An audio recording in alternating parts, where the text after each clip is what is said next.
Hop. Sizlarni IELTS o'quv markazini navbatdagi master klassimizda ko'rib turganimizdan to'g'risi juda xursandman. Xo'p, kanalimizga SSA'ni post joylagandim. Ya'ni postda aytgandimki, menga to'g'risi o'ta ko'p motivatsiya beradigan narsa, meni ruhlantiradigan narsa o'quv markazimizdagi muhit. Ya'ni oldin o'ylardimki, qishloqda ham shunaqa o'quv markazi tashkillab, shunaqa muhit yaratsa-chi. Ya'ni bu muhitda hamma ingliz tilida muloqot qiladi. O'sha orzular sekin-astalik bilan mana maqsadga aylandi. Xudoga shukr, maqsadlar sekin haqiqatga aylanyapti. O'ylaymanki, kelajakda o'quvchilarimiz, ya'ni sizlar bizdan yuqoriroq natijalarga, bizdan yuqoriroq marralarga erishasizlar. Faqatgina harakat qilish kerak xolos.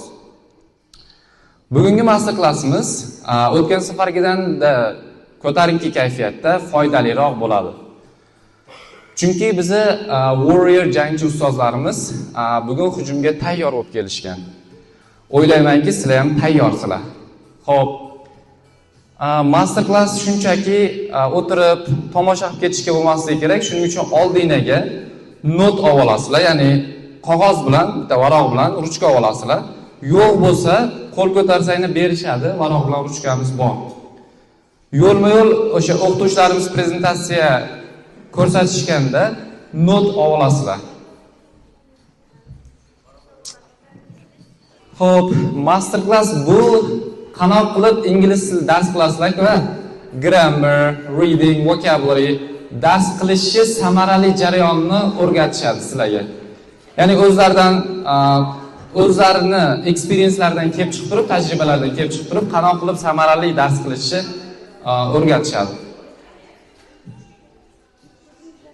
Xo'p, oxirida master klassimizning oxirida o'yin o'ynaymiz.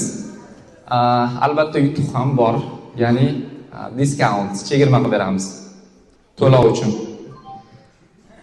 Bu vocabulary qismini tushuntirish uchun sizlarga Gulxida va Kamoliddin teacherlarni sahnaga taklif qilamiz. All right, yes. Hello guys, how are you? Are you okay? Are you ready for learning new things, new knowledge? Hop, hamma 5 tadan 5 ta plus olyaptimi? Yes, or only one plus. Demak, bugun biz sizlar bilan yangi o'rganayotgan lug'atlaringizni qanchalik yaxshi o'rganib, yodda eslab qolish uchun master klass o'tkazamiz. Hozir sizlarga Kamoliddin teacheringni buni usullari, qanday qilib yaxshiroq o'rganish usullarini o'rgatadilar. Agarda prezentatsiyamiz oxirida o'zingizda qandaydir fikrlar, o'zingizlarning ham o'rganish usullaringiz bo'lsa, aytishingiz mumkin va oldingizda turgan varaqlarga o'zingizga kerakli bo'lgan ma'lumotlarni yozib olishingiz mumkin bo'ladi. Are you ready? Okay, good luck.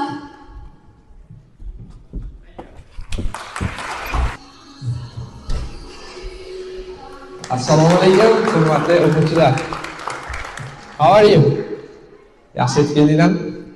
Xo'p, bugun biz sizlar bilan vocabulary qism haqida qisqacha gaplashib o'tamiz. Ya'ni qanoq qilib yangi so'zlarni tez va oson usulda miyada joylab qolish, eslashga oson qilish haqida. Xo'p, miyamiz yangi so'zlarni qanoq o'rganadi. Birinchi bo'lib biz o'qigan yoki ko'rgan so'zlarimizni miyamizga kirgizamiz. Kirgan paytda u short term memory qismiga boradi, ya'ni qisqa muddatli xotirada saqlanib qoladi. Endi bu xotiradan biz uni esimizda qolish uchun long term memoryga o'tkazishimiz kerak, ya'ni uzoq muddatli xotiraga. Buning uchun nima qilamiz? Step by step biz ko'rib ketamiz. Xo'p. Bizdagi problem, ya'ni muammo, bir kun ichida yodlangan jami so'zlarning 80% umuman esimizdan chiqib ketadi. Bir kun ichida agar takrorlanmasa. Ya'ni sizlar agar 20 ta so'z yodlaydigan bo'lsangiz, uni 16 tasi umuman xayolingizda qolmaydi. Faqatgina 4 donasini esingizda qoldirasiz. Umuman takrorlaysiz. Ya'ni bu jarayon faqatgina bir kun davomida bo'ladi, 24 soat ichida. Takrorlamasanglar. Xo'p, buni oldin olish uchun nima qilish kerak? Miyamiz yangi so'zlarni qanoq qilib olamiz. Birinchi bo'lib input, ya'ni yangi so'zni eshitasiz. Eshitgandan keyin miyaga kiradi.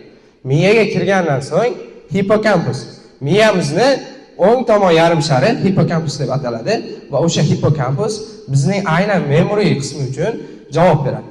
Ya'ni biz nimadir esda qolish uchun miyaning o'ng qismiga jo'natamiz. Hippocampusga jo'natilgandan keyin hippocampusni biz aeroport deb tasavvur qilaylik. Aeroportga odamlar uchib keladi, lekin u joyda qolmaydi. Hippocampus ham xuddi shunday. Agar sizlar yangi so'zlarni yodlab, lekin qaytarmasangiz, hippocampus aeroportiga o'xshab yangi so'zni umuman esda qolmaydi. Buni esda qoldirish uchun nima qilishimiz kerak? Albatta, repetition bo'lishi kerak. Ya'ni so'zlarni takrorlash. Ko'p takrorlangan so'zlar esda qoladi deb ko'pchilik o'ylaydi. Lekin bu xato. Xo'p, takrorlaganingizdan keyin neokorteks degan miyani o'zini bir qismi bor. O'sha tomonga yetib borgandan keyin bu qism long term memory deb ataladi. Ya'ni uzoq muddat esda qoladigan xotira. Shu joyda qolgandan keyin sizlarning yutug'ingni umuman esingizdan chiqmaydi yangi so'zlar. Xo'p.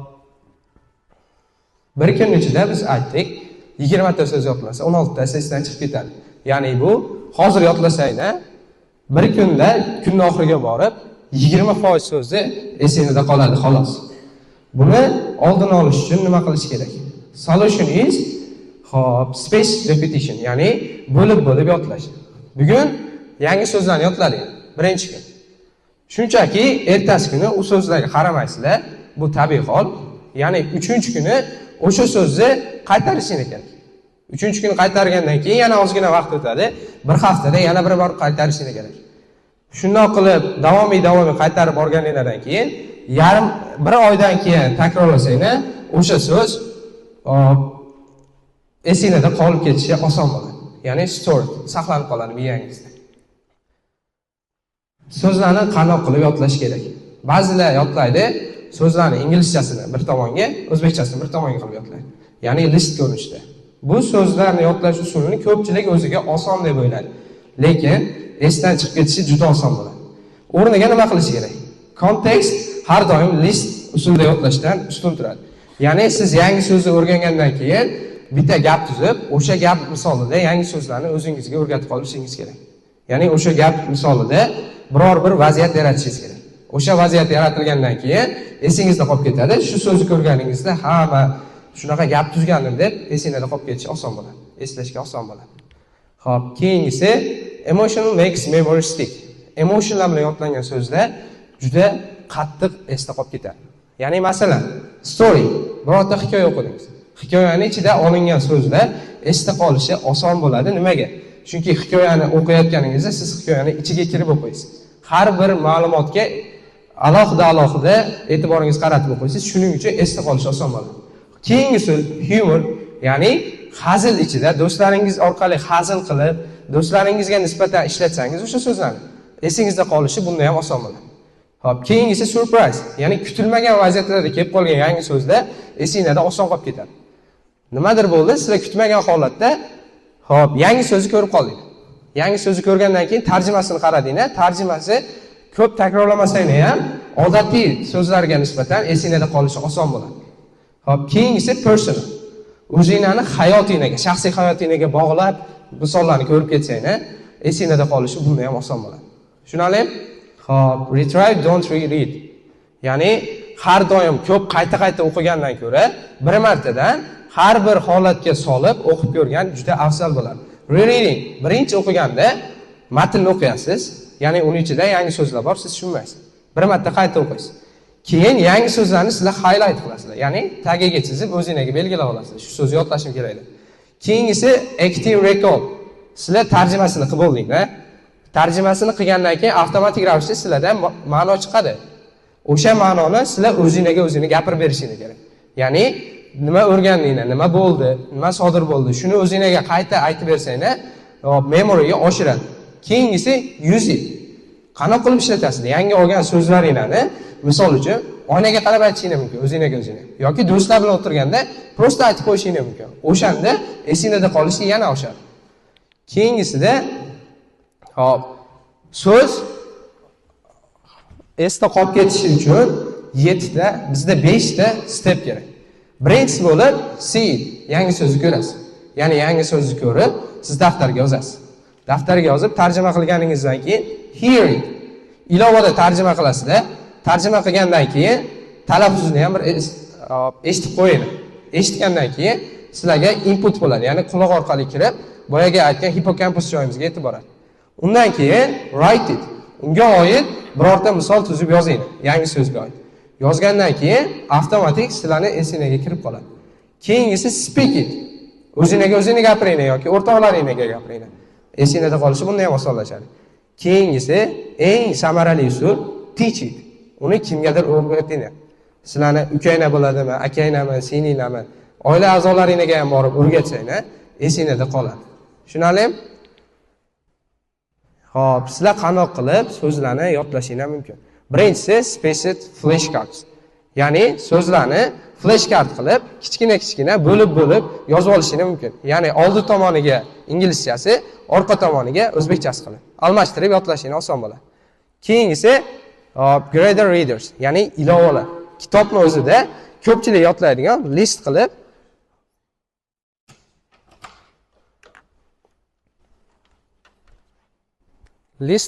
yodlashingiz mumkin. List qilib yodlaganingizda esingizda qolishi oson bo'ladi. Ko'pchilik o'rganib ham qolgan. Lekin bu usulni tavsiya qilmayman.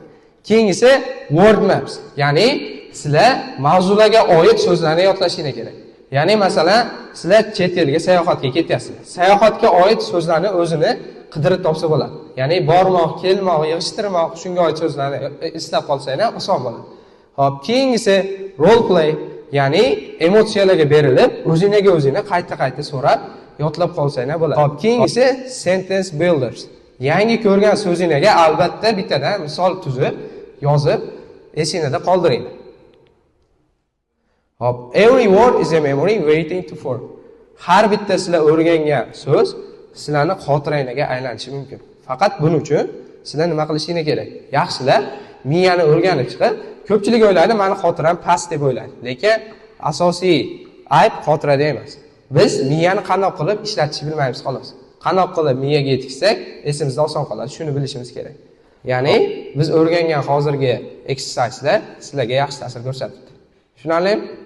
E'tiboringiz uchun katta rahmat.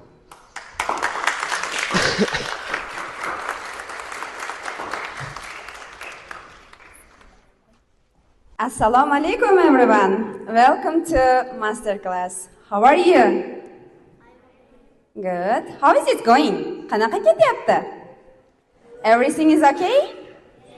Hammasi yaxshimi? Kayfiyatlaringiz qalay?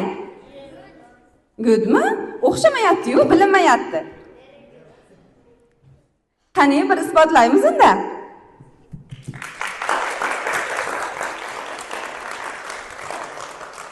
Thank you. I'm happy to see you, everyone. Hammangizni ko'rganimdan juda ham xursandman. Va bu birinchi chiqishim meni. Maybe mistake'lar bo'lishi mumkin. I'm sorry before. Oldindan uzr so'rayman. If I have mistaken, you can correct. Okay? Xo'p, vocabularydan nimalarni o'rgandinglar? Ko'p narsalar o'rgandingizmi? Qachon qo'llaymiz buni? Hamma kurs o'quvchilaridan keyingi darsga 5 tadan 5 ta plus kutamiz teacherlar. Bunaqa master klassdan keyin seni pluslaring rosa ko'payadi deyshadi-ku. Ko'payadimi? Okay. Qarang, hozir sizlarning ishtirokinglar kerak, menga yordaminglar kerak. Can you help me? Yes. Okay. Hozir ozgina stage show qilamiz. Va bu yerda mistake'lar bo'ladi, rookie'lar, IELTS'lar bormi, studentlar? Bu yerda mistake'lar bo'ladi, gap davomida. Siz ham o'zingiz ishtirok etishingiz kerak bo'ladi. Ham ana shu mistake'larni to'g'rilab ketishingiz kerak. Va oxirida stage oxirida sizdan so'rayman, nima mistake'lar bo'ldi va nimani yozib oldingiz va buni aytib bering. Are you ready? Yes. Let's start. Boshladik bo'lmasam. Xo'p. You should imagine that I am a patient and you are a doctor. Can you translate it? Tarjima qila olasizmi? Nima dedim? You should imagine that I am a patient and you are a doctor.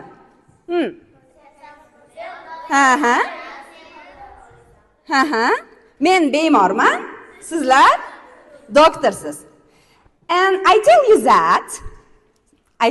that I am ill. I have a lot of pain. Please give me some medicine and give me some advice.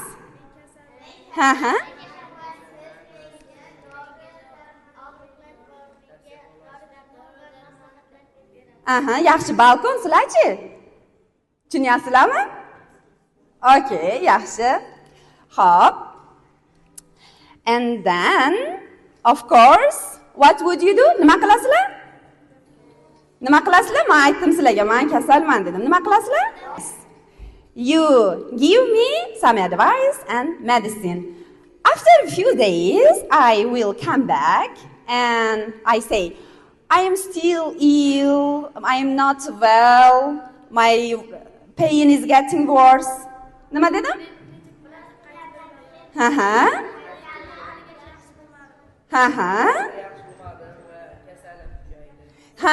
Kasalim yana kuchayib ketdi. Nima deyman? I have forgotten to take pills you gave me.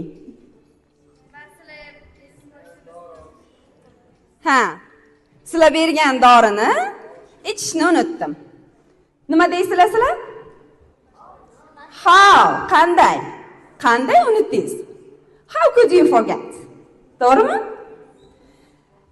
And I say, I forgot because I have a wedding day in my neighbor's house. I have a ceremony. I visited my grandma. I have a lot of household chores. Man nima dedim?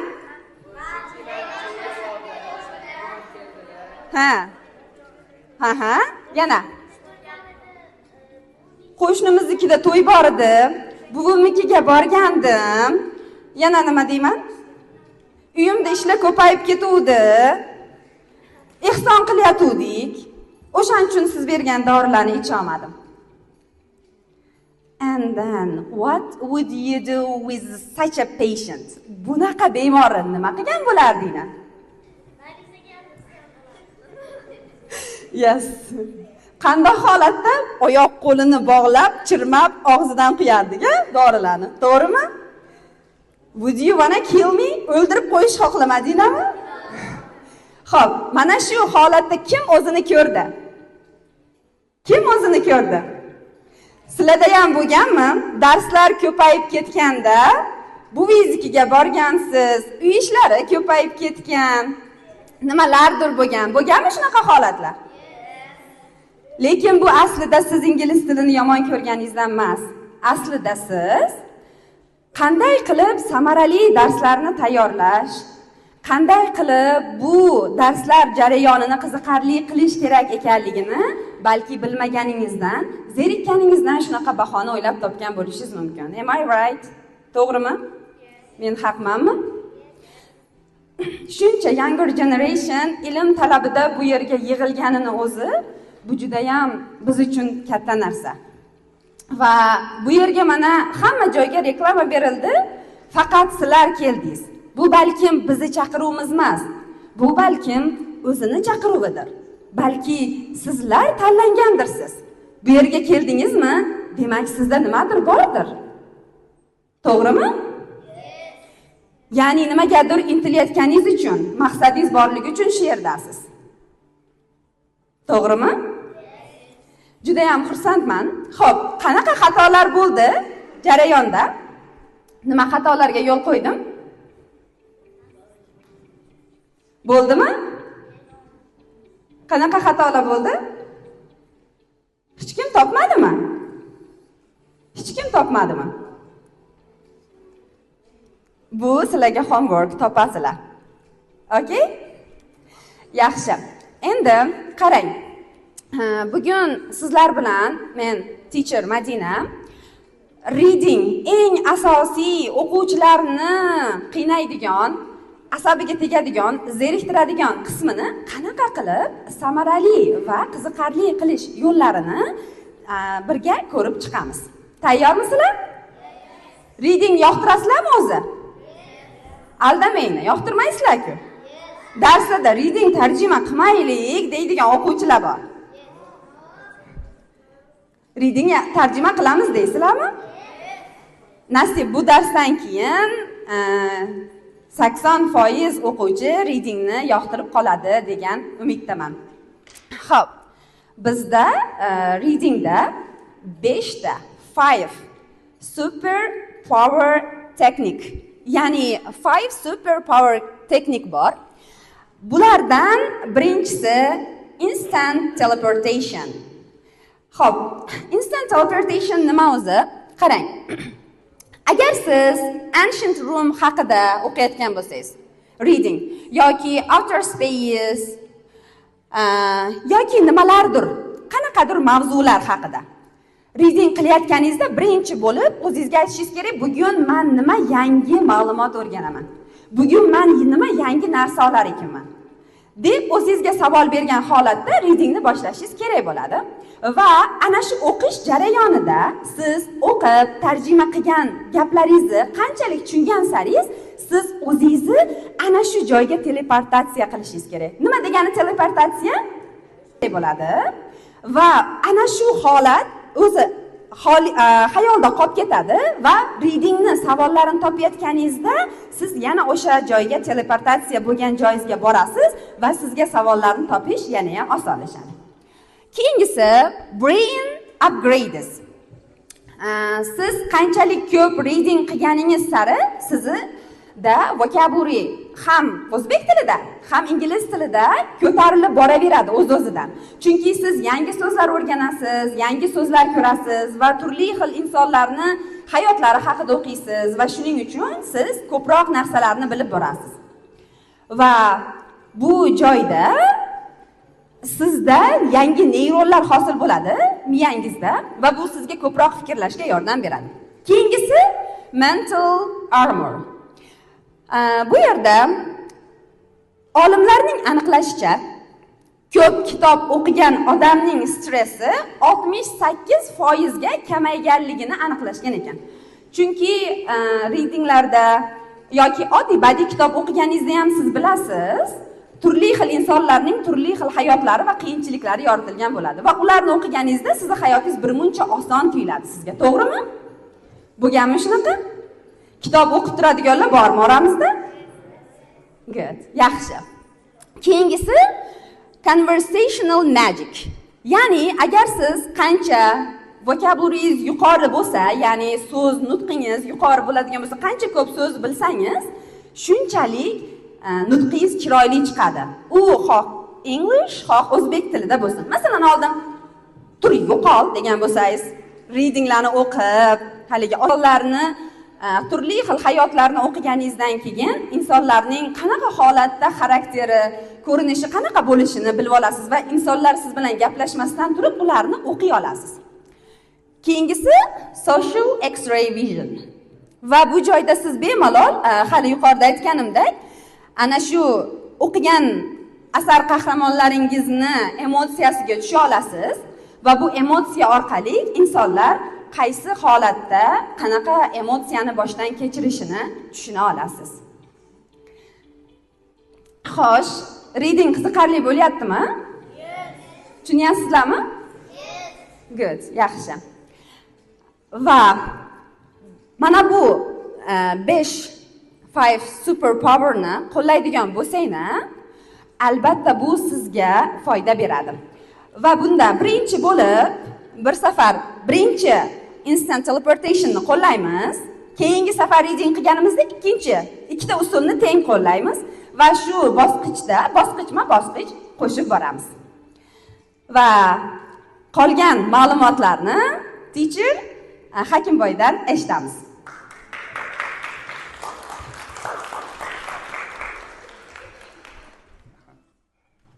Thanks a lot for teacher Madina. Let's give a big round of applause for her.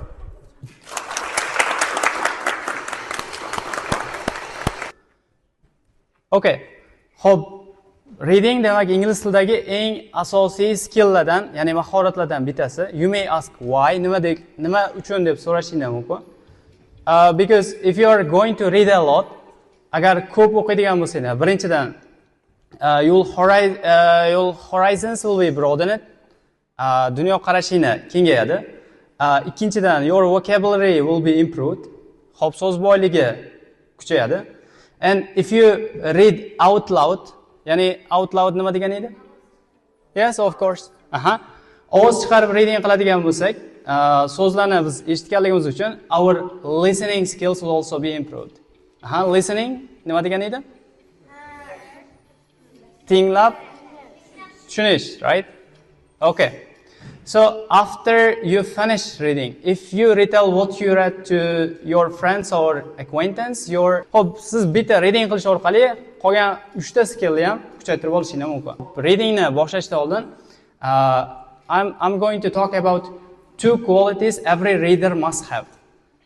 Hop, demak, har bitta kitobxonda bo'lishi kerak bo'lgan 2 ta sifat haqida gaplashmoqchiman.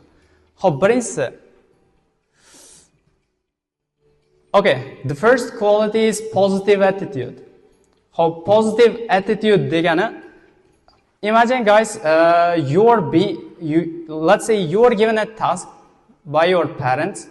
Tasavvur qiling, ota-onangiz, onangiz yoki otangiz sizga topshiriq berishdi. Va shu mahal agar siz endi ovqat pishirishim kerak desangiz, shu taskni qilish ehtimoli sizda pastroq bo'ladi. Zerikib o'zingiz xohlamasdan qilasiz. Siz ovqat pishirish orqali I can improve my cookery skills deb qarasangiz ham bo'ladi. Ya'ni ovqat pishirish orqali men ovqat pishirish mahoratimni oshiraman deb qarasangiz, ovqat pishirish siz uchun oson tuyuladi. Do you understand guys? Xo'p, reading o'qiyotganingizda you have a variety of topics, right? Har xil mavzular bor. You may read about biology, biologiya haqida o'qishingiz mumkin. You may read about chemistry, kimyo haqida o'qishingiz mumkin. And more. Ko'p narsalar haqida o'qishingiz mumkin. Maktabda o'rganmagan narsalaringizni shu kitobdan o'rganishingiz mumkin. Why? Chunki ingliz tilida ko'p narsa soddaroq, osonroq qilib tushuntirilgan. Okay, our second quality is curiosity. Who can tell me the translation of this word? Curiosity nima degani? Anybody? So curiosity so'zning ma'nosini biladiganlar bor? Yes, Miss Madina? Qiziqish. Okay. So guys, we have seen and we usually see curiosity in babies, right? Chaqaloqlarda odatda curiosity-ni juda ko'p ko'rsa bo'ladi. Who has a baby or let's say baby sister or brother? Can you raise your hands if you have a baby sister or brother? Oh, so many of you, right? Okay. Who has a baby sister or brother at the age of, let's say, 1 or 2? How destructive are they? Qanchalik buzg'unchi ular? Urishqoq? 99%? Good. Okay. Xo'p, ko'p ko'rasizlar, chaqaloqlar, they are so much curious. O'ta qiziqxon, hamma yangi narsani ko'rgisi, ushlagisi va buzgisi keladi, right? They are so destructive. But you know, on the way, shu jihat orqali ular ko'p narsani tez o'rganadi. So all of you were babies some years ago, right? Or many years ago. Hammanglar qachondir baby bo'lgansizlar. Hammanglar hozir o'zbek tili yoki qanaqadir native language o'rgangansizlar. O'sha oilada gapirilgan tilda, to'g'rimi? Xo'p, o'sha paytda o'rganayotganingizda kimdir sizlarga ona tili grammatikasini kelib tushuntirganmi? Chaqalog'im normal sentence structure bunaqa bo'ladi deb tushuntirishganmi? No, they don't, right? Odatda tushuntirishmaydi. Kimdir sizlarga yangi so'zlarni yozib yodlanglar deganmi? No, they never do. Hech kim bunaqa o'rgatmaydi. But still you speak fluent Uzbek, right? Their babies will learn to speak. You know, one of the toughest languages in the world is eng qiyin language qaysi edi? Take a guess. No. Chinese, Mandarin, right? Aha. Xitoy tili eng o'rganishga qiyin tillardan, because they have, like lots of signs. Maybe like their ordinary people don't know all the signs in their alphabet. O'ta ko'p belgilari bor. Oddiy odamlar hamma belgini bilmasligi mumkin. But still their babies learn how to talk Chinese, right? So why? Because of curiosity. Okay? Xo'p, demak, biz ham reading qilayotganimizda o'sha mavzuga katta qiziqish bilan boshlasak, curious bo'lsak, o'sha mavzuni o'rganish, so'zlarni yodlash, qolgan hamma jarayonlar biz uchun osonroq bo'ladi. It will be easier for us. Okay? So, enough said and done, right? Xo'p, yetarlicha gapirdik. Endi let's see everything in practice. Hammasini mashqda ko'rishga harakat qilamiz. Okay guys, I have a small reading passage for you. Kichkina tekstimiz bor. It consists of only 3 sentences. 3 ta gapdan iborat. Take a look. Xo'p, qaranglar, bir marta o'qinglar. Shu tekst bo'yicha 3 ta savolimiz bor keyin sizlarga. Can everybody see the passage? If you have vision problems, please come to the front and then you can see more easily. Can you see the screen? Hamma demak ekranni ko'ra olyapti. Hamma ekranni ko'ra olyaptimi? Yes.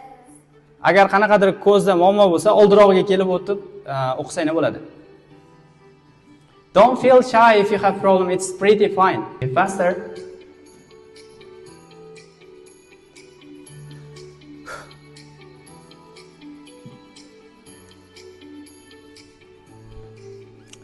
How about now?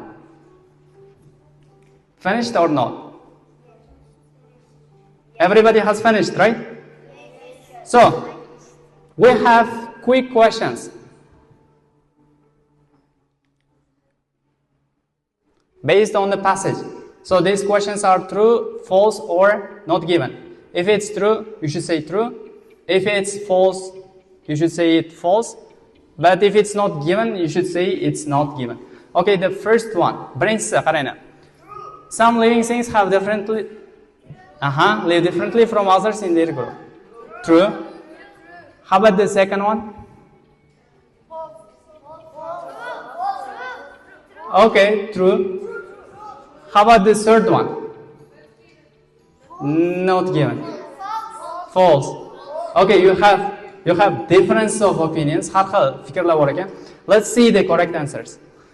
So the first one is true, second one is false, and the third one is true. So why many of you couldn't take the correct answers? Nimaga ko'pchilik to'g'ri javobni topa olmadi? Hop, aslida bu passage juda ham oson. In our teaching center, o'quv markazimizda, hop, which level students study this passage? Second, right? Ikkinchi etap o'quvchilari shu kabi matnlarni o'qishadi. But here I see some high level students, right? Hop, yuqori etap o'quvchilarini ham ko'raman, but some of them still made a mistake, right? Ba'zilari xato qilishdi. Endi shunaqa xato qilmaslik uchun readingni qanaqa o'qish kerakligini birgalikda hammamiz ko'rib chiqamiz. Are you guys ready? Yes. So I don't see energy in you. Are you ready? Can you speak up? Okay.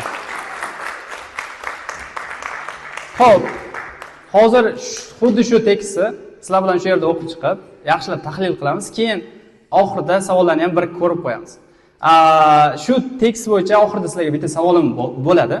Agar o'sha savolga to'g'ri javob bera olsanglar, sizlarga kursimiz tomonidan kelayotgan oyda 25% diskount beriladi. Payment bo'yicha. Ya'ni sizlar paymentdan 25% kamroq to'laysizlar. Are you ready guys? Okay.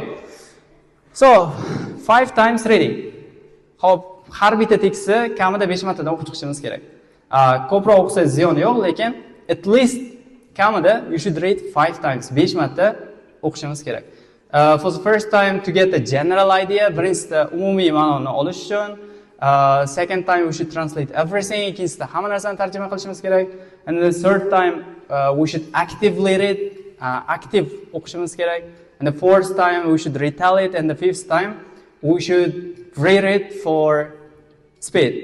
Are you guys ready? Yes. Okay, let's start with the first one.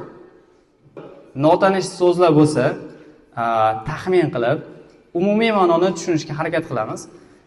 This type of reading, bunaqa o'qish IELTS savollarda ham yordam beradi.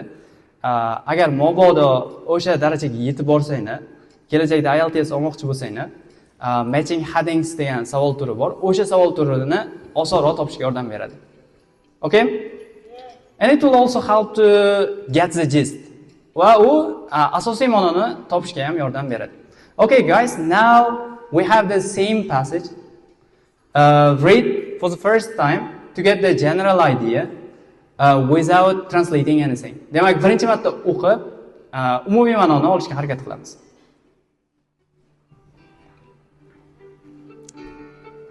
Is it possible if you volume down? So, is everybody reading? No? Why? You can see it? What's the problem?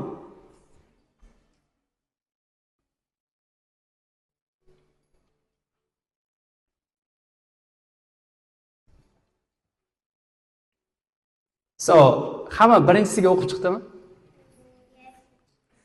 Aha. Ikkinchi va uchinchi gaplar berilyapti. Nima deb o'ylaysizlar? Why they are giving the second and third sentence? Aha. Xo'p, nima uchun ikkinchi va uchinchi gaplar berilgan deb o'ylaysizlar? Exactly. Aha. Birinchi gapda aytayapti, mana shunaqa qonunni buzadigan organizmlar bor deyapti-da. Ikkinchi, uchinchi gapda o'sha aytgan gapiga example berib prove qilib ketyapti. Can I see? Xo'p, demak, ikkinchi va uchinchi gaplarda, guys, hello, let's pay attention a little left. Aha, ikkinchi va uchinchi gaplarda o'sha birinchi aytgan gapini isbotlab beryapti, misollar berish orqali. So, hamma tushundimi? Aha, shu tartiblash har bitta gapga boshqacha viewpointdan, boshqacha rakursdan qarashga harakat qilasizlar. So, let's continue. Now we have forced time reading. To'rtinchisi, o'qigan narsanglarni o'zingizga aytib bersanglar bo'ladi. Opa-singlingiga, sheriklaringizga, do'stlaringizga, hattoki oynada turib gapirsang ham bo'laveradi. Okay? For example, in today's session, bugungi sessionda aytishim mumkin. Today I learned about some rule breakers. Ba'zi qoida buzuvchilar haqida o'rgandim. They take up a different way of life, completely different way of life. Demak, ular mutlaqo boshqacha hayot tarzini yashashadi deb aytishim mumkin. Xo'p, hozir aytib berish orqali sizlar speaking qobiliyatingizni ham kuchaytirishingiz mumkin va o'rgangan yangi vocabulary, ya'ni so'zlarni ham qo'llab osonroq yodlab ketishingiz mumkin. Qaranglar, so'z yodlashning eng oson usuli yodlagan so'zinglarni miyadan aytib bersanglar, ya'ni retrieve qilib bersanglar, o'sha eng oson usuli hisoblanadi. Daftarga qarab turib qayta qaytarish it's boring and it takes a lot of time. Juda ko'p vaqt oladi va zerikarli ham. So, 5-marta o'qish, demak tez o'qish. Bu safar tez o'qish orqali speedingni ham oshira olasizlar. Ya'ni tezlikni oshirasizlar. Okay? Xo'p, qaranglar, prezentatsiyani boshida sizlarga aytgandek, bizda bitta savol bor. Shu matn bo'yicha. Kim o'sha savolga to'g'ri javob bersa, kelayotgan oy paymentidan, ya'ni oylik to'lovdan 25% o'tib beramiz. Hamma tayyormi? Yes. Are you ready for the bonus question? Yes. Let's start. Okay. Qaranglar, bu yerda it degan so'z turibdi. But you should explain why. Nimagaligini tushuntirish kerak. So, chunki bu yerda ular kichik hayvonlarni yeydi deydi. Lekin bu yerda asosiy ma'nosi ular yemaydi. Ularni maydalar narsa qilib hazm qiladi. xo'p, farqi nimada? Farqi bu yerda ular asosiy oziqlanishi boshqa usulda bo'lganda ular u sizdan foydalanolmaydigan paytda shundan foydalanadigan uchun What's your name? Usmon. Okay, guys. Usmon found the answer. Congratulations. Let's give him a big round of applause.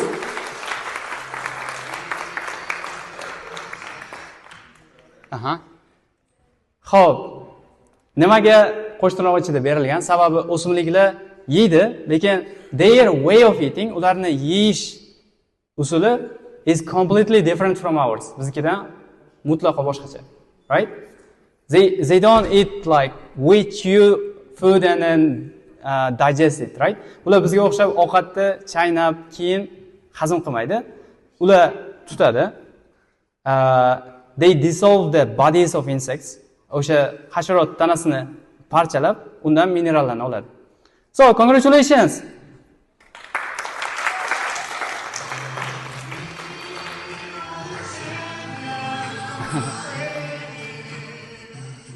Okay. Well, guys, there is a little problem in this presentation, but thank you for your attention.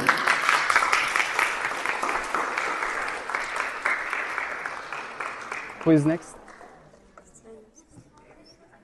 That was the end of reading part. I hope you enjoyed. Now we are going to move to grammar part, right? So, who do we have? We have Lilo teacher and Sarwar teacher coming up next. Let's welcome them. Assalamu alaikum. Good morning, everyone. How are you? Welcome to our second master class. Assalamu alaikum, everybody. Welcome to our master class one more time. I am happy to see you again. Today we are going to talk about why we need grammar. Grammar is actually one of the most part of any language, and grammatika bizga fikrimizni boshqalarga aniq yetkazishga va boshqalarning fikrini to'liq tushunishga yordam beradi. Imagine you are speaking or talking to with someone. Tasavvur qiling, siz biror kim bilan ingliz tilida gaplashyapsiz. Ayniqsa u Amerika yoki Britaniya yoki biror bir ingliz zabon davlatdan bo'lsa. Bunda sizda grammar past yoki umuman yo'q bo'lsa, sizni tinglayotgan odam tushunmasligi mumkin va bu sizning ishonchingizni ham kamaytiradi. Shularga yechim topishga harakat qilamiz sizlar bilan va bir-ikkita maslahatlarni berib o'tib ketamiz. Xo'p, sizlarni so'z boyligini yuqori deb tasavvur qilib oladigan bo'lsak, agar sizlarda ko'p ishlar bor, ya'ni vocabulary'ni kuchli, lekin grammatikani bilmasanglar, sizlar tez orada qulab tushadigan yoki umuman yashashga yaroqsiz bo'lgan uy qurishinglar mumkin. Agar grammatikani to'liq 100% biladigan bo'lsanglar, sizlar mustahkam uyni bemalol qura olasizlar. Albatta, vocabulary bilan birgalikda.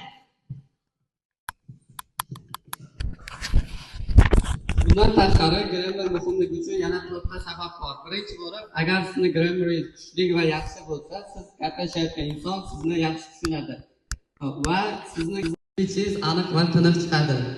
Bundan tashqari sizda ishonch ortadi va bu speechni mustahkam bo'lishiga yordam beradi.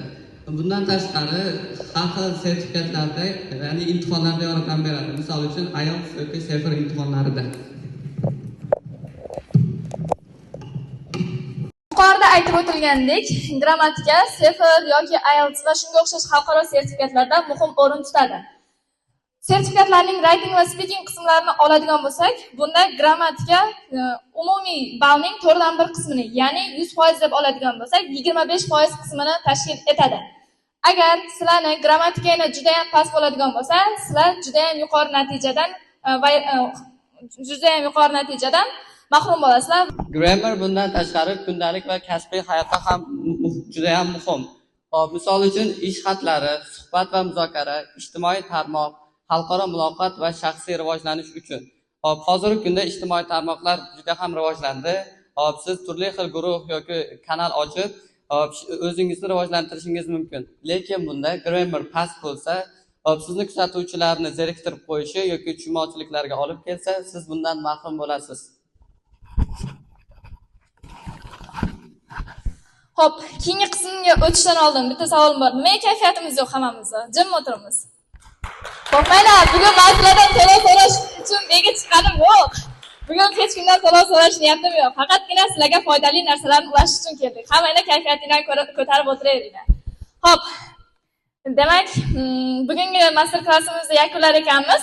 Grammatikaning hayotimizda o'rni muhim ekanligini va u bizga nafaqat og'zaki yoki yozma nutqda, balki fikrimizni to'liq va ravon ifodalashda ham muhim ekanligini ko'rishimiz mumkin bo'ladi.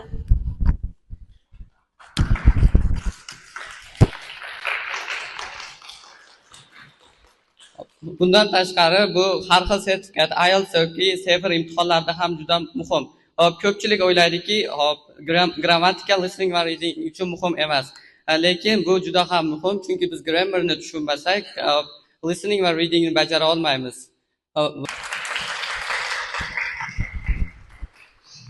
Savollaringiz bormi bizga? Grammatika bo'yicha. Aniqmi? Yes. Savollaringiz yo'q bo'lsa, thank you for your attention and you. Oldinda sizlarni chegirmaga o'yin chiqmoqda. Hammamiz kayfiyatimiz ko'tarib tayyor bo'lamiz. Tayyormisizlar o'yinga? Xo'p, qaranglar. Hozir sizlar bilan bitta o'yin o'ynaymiz. Va g'olibga 25% yana diskount beramiz. Usmon cannot participate. He won. Okay. Okay. If he wins, it will be 50%. All right. Xo'p. Qaranglar, hozirgi o'yinimizda bir kishi g'olib bo'ladi va o'sha g'olibga yana 25% kurs to'lovidan o'tib beramiz. Agar kursda o'qisanglar. Mabodo o'qimasanglar, qachon o'qiganingizda birinchi oyda 25% o'tib beramiz. Xo'p, are you ready?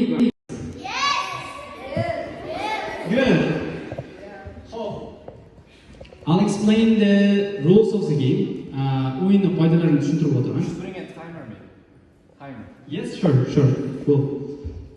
Xo'p, sizlarga hozir ingliz tilida bitta kategoriya beramiz. Kategoriya degani what does category mean? Guruh, toifa. O'sha guruhga oid so'zlarni yozishinglar kerak bo'ladi.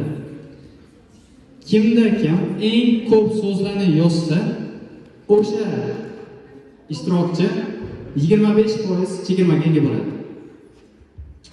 Have you all understood? Yes. Okay. Xo'p, qaranglar, sizlarga 60 sekund vaqt beramiz, 1 daqiqa.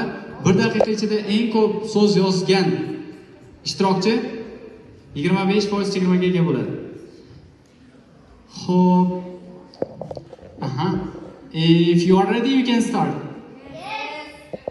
Our category is wild animals. You have 60 seconds. Wild animals.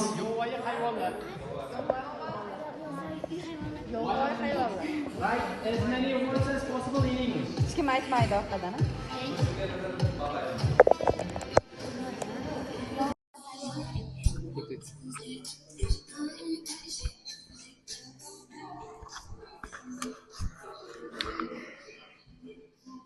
Hello. Xo'p. Qizlar bu taraf sanayni, biz o'g'il bola bu taraf sanaymiz. How many seconds left? 20. You have 20 seconds left.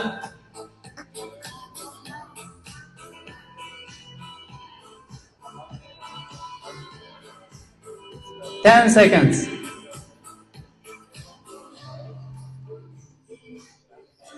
3, 2, 1. Time is up. Stop writing.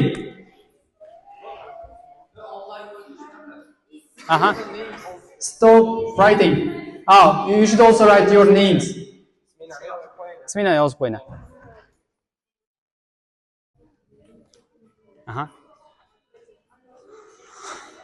So, Usmon, how many did you get? Wolf, elephant, jaguar, lion. Lion is wrong. Hop. A emas, O harfi bilan yoziladi. Snake. Will we count if it is mistakes with spelling? It will not. You have 1, 2, 3, 4 correct words. Giraffe is also wrong. 4.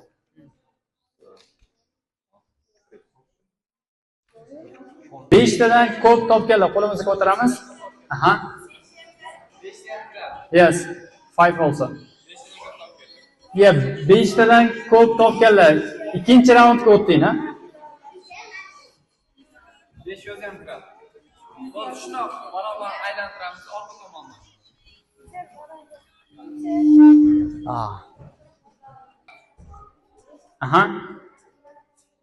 So write as many words as possible about professions. You have 60 seconds. 60 seconds. Kasblar haqida. Professions, kasblar haqida yozamiz.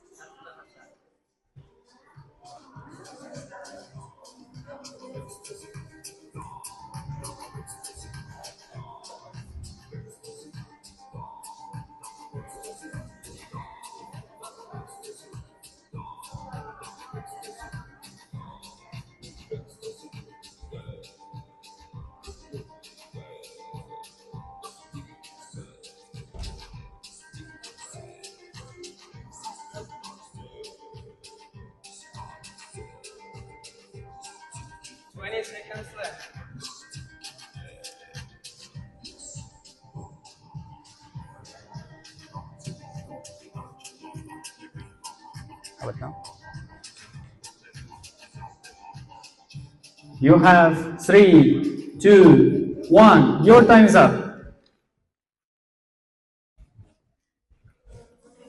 Your time is up. Oh.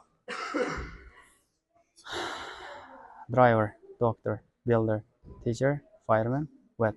1, 2, 3, 4, 5, 6. All of them are correct. 6 words. Yes. Okay, guys. We have Rosia who found 8 correct professions, and she's the winner. A big round of applause for Rosia. Winners. Yeah.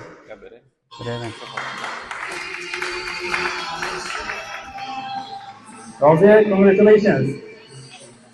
So, how do you feel now? How do you feel? Very happy. Can you talk to the microphone? How do you feel? Very happy. Why? Because I won. Okay, thank you.